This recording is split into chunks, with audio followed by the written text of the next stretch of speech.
everybody. My name is Riccardo Alcaro and I am Research Coordinator and Head of the Global Actors Programme at the Rome-based International Affairs Institute, or IAI. The topic I'd like to talk to you about today is the US election and its implications for Europe and the transatlantic relationship.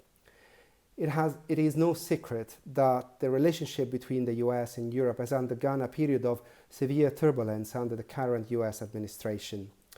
Persuaded that global politics is a zero-sum game, Trump contends that the United States has failed to make use of its superior power to extract better deals and terms from its international interlocutors. He has been particularly scathing of those international arrangements that most closely follow the logic of absolute gain so dear to liberals, such as trade regimes, multilateral institutions, and yes, strategic alliances too, including the one with Europe. Trump sees alliances not as partnerships based on shared interests and values, but as transactional deals in which weak countries pay for American protection.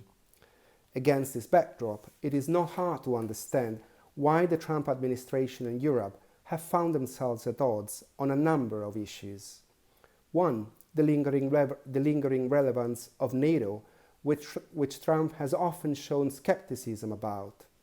Two, European integration, which Trump considers a net loss for the US because it sees the EU as basically a vehicle for German influence.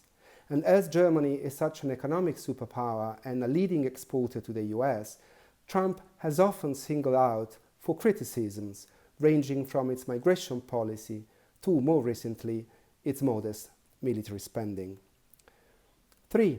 The use of tariffs and even extraterritorial sanctions on European states, which Trump has had no qualm in adopting.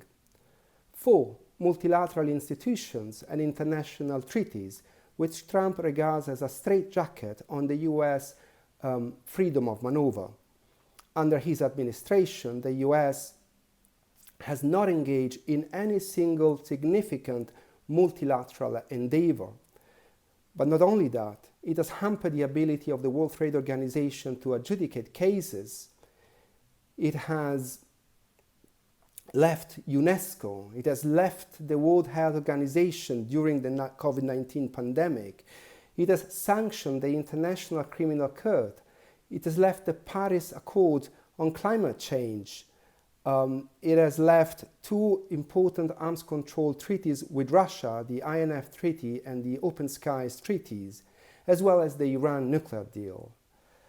On the contrary, Europe was and remains a steadfast supporter of all these international treaties, regimes, and arrangements, and of multilateral crisis management and global governance in general. Another issue on which the US and Europe have been at odds during the Trump administration is the relationship with China, which Trump has increasingly antagonized, but without seeking any form of consultation and cooperation with the Europeans, despite the fact that the US and Europe do share interests in curbing China's unfair economic practices, as well as its attempts at gaining an international influence through the political use of technology and investments, especially in the framework of the Belt and Road Initiative. If Trump wins re-election, we should expect these trends to consolidate and become part and parcel of the US domestic debate about America's foreign policy. Thanks to its still unrivaled power, America has greater ability to set the tone in international politics than any other country has. If it permanently reverts to transactionalism, unilateralism, and a foreign policy driven by narrowly defined national interests, we may expect many other countries to follow suit. The result would be a more volatile and competitive international system, more power-shaped than rules-driven.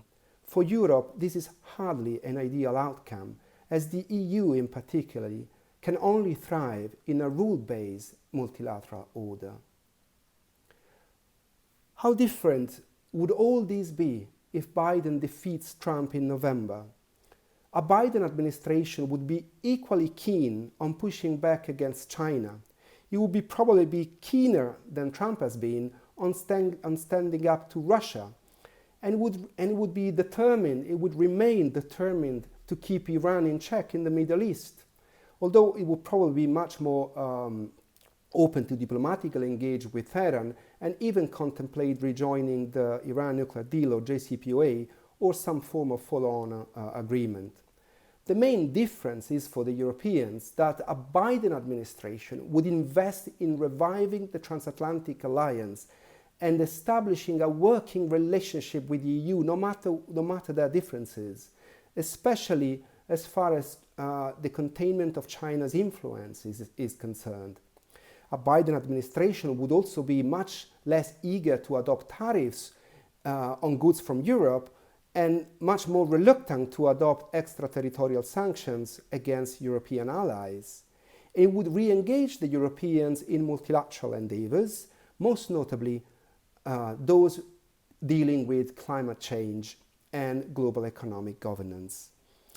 What would not change is that a President Biden would press, as much as Trump has done, the Europeans to spend more on defense and for being more responsible for their security, although Biden, contrary to Trump, would look positively at European attempts to put together resources within the EU.